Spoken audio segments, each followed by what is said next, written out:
wakati huu, pia hao wanaweza kukosa nafasi kwa generation ya wakati huu. Kwa hivyo mimi na moyo wa kusema na ndugu na dada, na kusema na mama huyu, na hata mchungaji huyu, hata wote wanaonisikiliza, kwa sababu kila mmoja wetu anaweza kumwacha Mungu. Kila mmoja wetu anaweza kuingia katika njia zake zinazompendeza. Kila mmoja anaweza kutembea jinsi anavyotaka, na Mungu hapendi ukoo wa watu wake uweze kuishi katika namna hiyo. Kwa hivyo ninakukumbusha ndugu, hakuna mtu awaye yote unastahili kuweka moyoni mwako kuliko Kristo.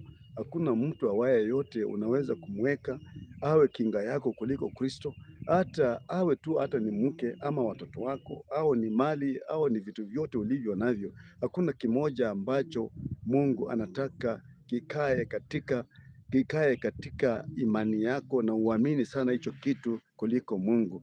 Mungu anakuambia kwamba utakuwa sasa unaabudu sanamu, au umekuwa na kinga, umeweka hiyo kinga iwe kinga ndani ya maisha yako, na umemwacha Mungu wako. Kwa hivyo hiyo ni onyo. Katika kitabu hicho kuna mambo mawili tu, tunaweza kuzungumza mambo mengi, lakini kuna mambo mawili. Mambo hayo ni laana na baraka. Sasa ukikaa ndani ya baraka, itabidi mpaka umsikilize Bwana Mungu wako. Na ukitaka kuingia ndani ya laana, ni lazima mpaka ukatae mambo ya Mungu, ufanye mambo ambayo unaendelea kufanya kila wakati. Na huu ujumbe ninaoulete, nina imani hata kama siwezi kuelezea jinsi wewe unajua na jinsi wewe unataka na jinsi wewe unaweza kuelezea, mimi najua wewe ukielezea pia wewe una kipawa chako, Mungu atakuongoza vile utasema.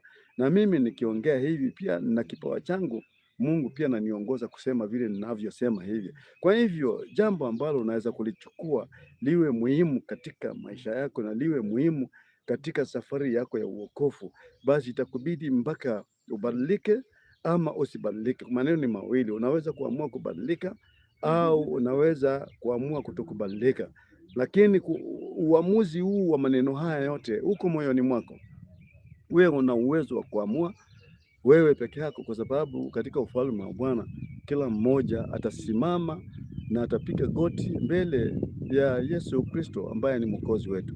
Kwa hivyo ndugu zangu, mimi nikiacha hawa, nataka uimarike kukaa katika ile mstari wa 7 ambayo inasema kwamba ukikaa ndani ya Kristo, wewe sasa utakuwa kama mti uliopandwa kando ya maji, ulioeneza mizizi yake katika mto, na hautakuwa na hofu wakati wa mvua kunyesha ama wakati wa nini. Utakuwa tu huru, kwa sababu majani ya huu mti utazaa matunda.